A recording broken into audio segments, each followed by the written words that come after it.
Bismillahirrahmanirrahim. Bersedih itu tidak diajarkan syariat dan tidak bermanfaat. Bersedih itu sangat dilarang. Ini ditegaskan dalam firman Allah Al-Quran surat Ali Imran ayat 139. A'udzubillahi minasyaitonirrajim. Wala tahinu wala tahzanu wa antumul a'launa in kuntum mu'minin.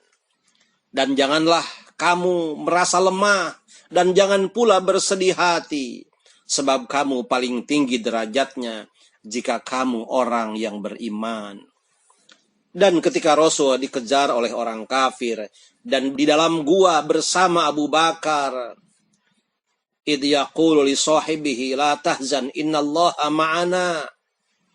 Ketika itu Rasul berkata kepada sahabatnya, jangan engkau bersedih, sesungguhnya Allah bersama kita. At-Taubah ayat 40. Bersedih itu tidak bermanfaat.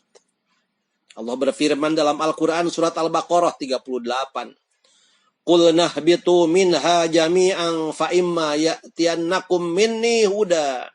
Faman tabi'a hudaya fala khaufun 'alaihim wala hum yahzanun. Kami, Allah berfirman, turunlah kamu semua dari surga.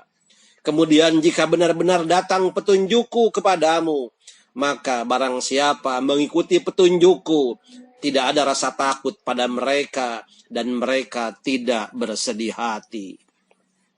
Bersedih itu hanya akan memadamkan kobaran api semangat, meredakan tekad dan membekukan jiwa. Dan kesedihan itu ibarat penyakit demam yang membuat tubuh menjadi lemas tak berdaya. Mengapa demikian? Tak lain karena kesedihan hanya memiliki daya yang menghentikan dan bukan menggerakkan. Dan itu artinya sama sekali tidak bermanfaat bagi hati. Bahkan kesedihan merupakan satu hal yang paling disenangi setan. Maka dari itu, setan selalu berupaya agar seorang hamba bersedih untuk menghentikan setiap langkah dan niat baik. Ini telah diperingatkan Allah dalam firman-Nya. Innaman najwa minasyaitani liyahzunal ladzina amanu. Sesungguhnya pembicaraan rahasia itu adalah dari setan supaya orang-orang mukmin bersedih hati. Al-Mujadilah ayat 10. Bagi seorang mukmin, kesedihan itu tidak pernah diajarkan dan tidak pula dianjurkan. Soalnya, kesedihan merupakan penyakit yang berbahaya bagi jiwa. Karena itu pula, setiap muslim diperintahkan untuk mengusirnya jauh-jauh dan dilarang untuk tunduk kepadanya. Islam juga mengajarkan kepada setiap muslim agar senantiasa melawan dan menundukkannya dengan segala peralatan yang telah disyariatkan Allah Subhanahu wa taala. Bersedih itu tidak diajarkan dan tidak bermanfaat. Maka dari itu Rasulullah sallallahu alaihi wasallam senantiasa memohon perlindungan dari Allah agar dijauhkan dari kesedihan. Beliau selalu berdoa, Allahumma inni a'udzubika minal hammi wal huzni. Ya Allah, aku berlindung kepadamu dari rasa sedih dan duka cita. Kesedihan adalah teman akrab kecemasan. Adapun perbedaannya antara keduanya adalah manakala suatu hal yang tidak disukai hati itu berkaitan dengan hal-hal yang belum terjadi, ia akan membuahkan kecemasan. Sedangkan bila berkaitan dengan persoalan masa lalu, maka ia akan membuahkan kesedihan. Dan persamaannya, Keduanya sama-sama dapat melemahkan semangat dan kehendak hati untuk berbuat suatu kebaikan. Kesedihan dapat membuat hidup menjadi keruh. Ia ibarat racun berbisa bagi jiwa yang dapat menyebabkannya lemah semangat, krisis gairah, dan galau dalam menghadapi hidup ini. Dan itu akan berujung pada ketidakacuhan diri pada kebaikan, ketidakpedulian pada kebajikan, kehilangan semangat untuk meraih kebahagiaan, dan kemudian akan berakhir pada pesimisme dan kebinasaan diri yang tiada tara. Meski demikian, pada tahap tertentu, kesedihan memang tidak dapat dihindari, dan seseorang terpaksa harus bersedih karena suatu kenyataan. Berkenaan dengan ini, disebutkan bahwa para ahli surga ketika memasuki surga akan berkata, "Segala puji bagi Allah yang telah menghilangkan duka cita dari kami." Quran Surat Fatir ayat 34. Ini menandakan bahwa ketika di dunia mereka pernah bersedih, sebagaimana mereka tentu saja pernah ditimpa musibah yang terjadi di luar ikhtiar mereka. Hanya ketika kesedihan itu harus terjadi dan jiwa tidak lagi memiliki cara untuk menghindarkannya, maka kesedihan itu justru akan mendatangkan pahala. Itu terjadi karena kesedihan yang demikian merupakan bagian dari musibah atau cobaan. Maka dari itu, ketika seorang hamba ditimpa kesedihan, hendaknya ia senantiasa melawannya dengan doa-doa dan sarana-sarana lain yang memungkinkan untuk mengusirnya. Kesedihan yang terpuji, yakni dipuji setelah terjadi, adalah kesedihan yang disebabkan oleh ketidakmampuan menjalankan suatu ketaatan atau dikarenakan tersungkur dalam jurang kemaksiatan. Dan kesedihan seorang hamba yang disebabkan oleh kesadaran bahwa kedekatan dan ketaatan dirinya kepada Allah sangatlah kurang. Maka hal itu menandakan bahwa hatinya hidup dan terbuka untuk menerima hidayah dan cahayanya, cahaya Allah. Sementara itu, makna sabda Rasulullah dalam sebuah hadis sahih yang berbunyi, "Tidaklah seorang mukmin ditimpa sebuah kesedihan, kegundahan dan kerisauan, kecuali Allah pasti akan menghapus segala dosa-dosanya," adalah menunjuk bahwa kesedihan, kegundahan dan kerisauan itu merupakan musibah dari Allah yang apabila menimpa seorang hamba, maka hamba tersebut akan diampuni sebagian dosa-dosanya. Dengan begitu, hadis ini berarti tidak menunjukkan bahwa kesedihan, kegundahan dan kerisauan merupakan sebuah keadaan yang harus diminta dan dirasakan. Bahkan, seorang hamba justru tidak dibenarkan meminta atau mengharap kesedihan dan mengira bahwa hal itu merupakan sebuah ibadah yang diperintahkan, diridhoi atau disyariatkan oleh Allah untuk hamba-hambanya. Sebab, jika memang semua itu dibenarkan dan diperintahkan Allah, pastilah Rasulullah Sallallahu Alaihi Wasallam akan menjadi orang pertama yang akan mengisi seluruh waktu hidupnya dengan kesedihan-kesedihan dan akan menghabiskannya dengan kegundahan-kegundahan. Dan hal seperti itu jelas sangat tidak mungkin. Karena sebagaimana kita ketahui, hati Rasulullah selalu lapang dan wajahnya selalu dihiasi senyuman. Hatinya selalu diliputi keridhaan dan perjalanan hidupnya selalu dihiasi dengan kegembiraan. Bagaimana mungkin Rasulullah dikatakan selalu dirundung kesedihan? Bukankah Allah telah melindungi beliau dari kesedihan yang berkaitan dengan urusan keduniaan dan semua unsur-unsurnya? Melarangnya agar tidak bersedih atas perilaku orang-orang kafir dan mengampuni semua dosa-dosanya yang telah berlalu maupun yang belum terjadi. Nah, dari manakah sumber kesedihan itu? Bagaimana pula kesedihan itu dapat menembus pintu hati beliau? Dan dari jalan manakah kesedihan itu dapat menyusup ke dalam lubuk hatinya? Bukankah beliau Sallallahu Alaihi Wasallam senantiasa hatinya diliputi zikir, jiwanya dialiri semangat istiqomah, pikirannya selalu dibanjiri hidayah Rabbaniyah, dan hatinya senantiasa tentram dengan janji Allah, serta rela dengan semua ketentuan dan perbuatan Allah. Bahkan Rasulullah adalah orang yang terkenal ramah dan murah senyum, sebagaimana dilukiskan oleh salah satu gelarnya sebagai seseorang yang murah senyum. Siapa saja membaca, menghayati, dan mendalami sejarah perjalanan hidup beliau dengan seksama dan menyeluruh, maka ia akan mengetahui bahwa Rasulullah Shallallahu Alaihi Wasallam diturunkan ke dunia ini untuk menghancurkan kebatilan, mengusir kesuntukan, kegelisahan, kesedihan, dan kecemasan, serta membebaskan jiwa dari tekanan, keraguan-raguan, kebingungan, kegundahan, dan keguncangan. Bersamaan dengan itu, beliau juga diutus untuk menyelamatkan jiwa manusia dari segala bentuk hawa nafsu yang membinasakan. Maka begitulah betapa banyaknya karunia Allah yang telah dianugerahkan kepada manusia. Kesedihan itu adalah salah satu musibah dari Allah yang ditimpakan kepada hambanya untuk mengujinya. Artinya, jika hamba tersebut mampu menghadapinya dengan kesabaran, maka sesungguhnya Allah mencintai kesabaran orang tersebut dalam menghadapi cobaan itu. Demikianlah, maka merupakan kesalahan besar bagi orang-orang yang memuja kesedihan, senantiasa berusaha menciptakan kesedihan dan mencoba membenar-benarkan kesedihan mereka dengan dalih bahwa syariat telah menganjurkan dan memandangnya sebagai sesuatu yang baik. Sebab pada kenyataannya dalil-dalil syariat melarang hal itu. Bahkan syariat justru memerintahkan setiap manusia agar tidak bersedih dan selalu ceria.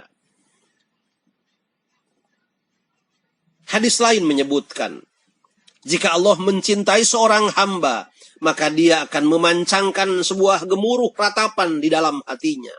Dan apabila dia membenci seorang hamba, maka dia akan menanamkan seruling nyanyian di dalam dadanya. Memang hadis ini bersumber dan berasal dari Israiliyat, mitos bangsa Israel. Ada pula yang mengatakan bahwa hadis ini termaktub dalam Taurat. Meski demikian, perkataan ini memiliki pesan makna yang benar. Sebagaimana sering kita lihat, orang mukmin akan senantiasa bersedih atas dosa-dosa yang pernah dilakukannya.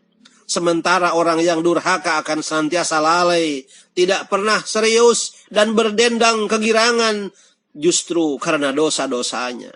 Dan kalaupun ada kesedihan yang menimpa orang-orang soleh, maka itu tak lebih dari sebuah penyesalan terhadap kebaikan-kebaikan yang terlewatkan, ketidakmampuan mereka mencapai derajat yang tinggi, dan kesadaran bahwa mereka telah melakukan banyak kesalahan.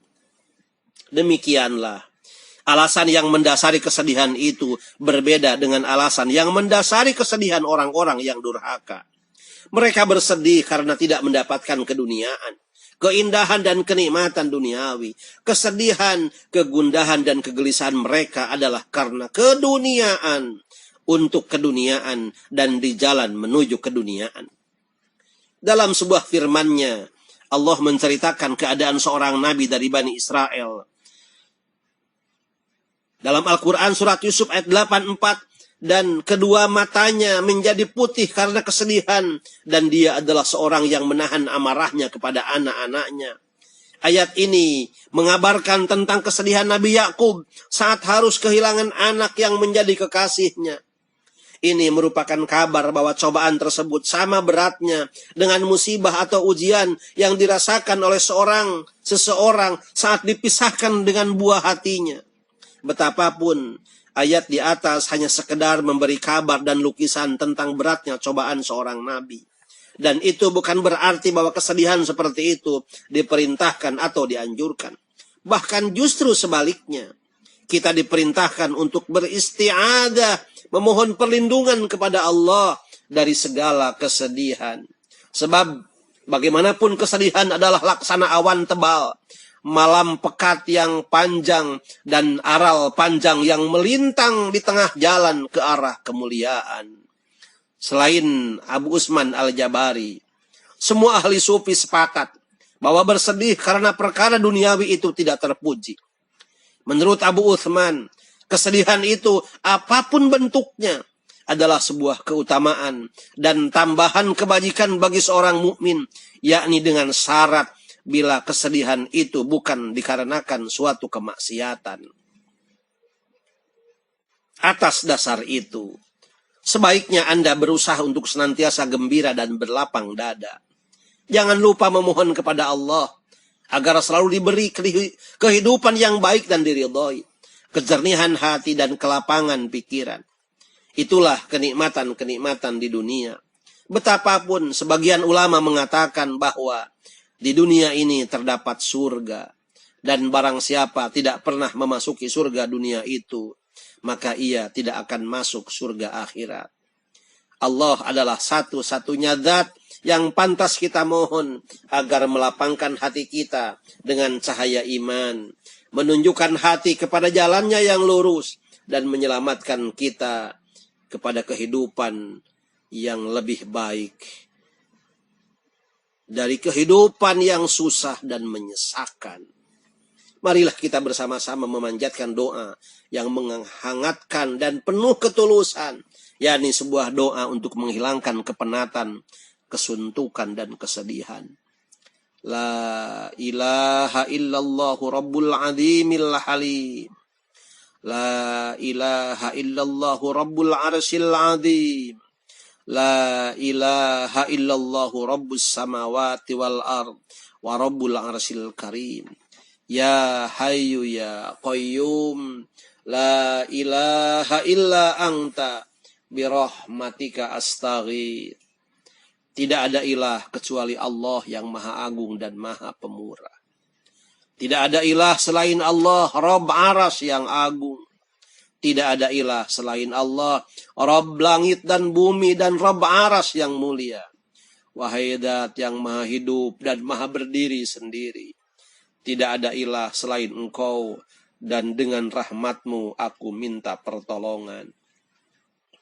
Allahumma rahmataka arju, fala takilni ila nafsi tarfata ain, wa aslih li sya'ni kullahu, la ilaha illa anta.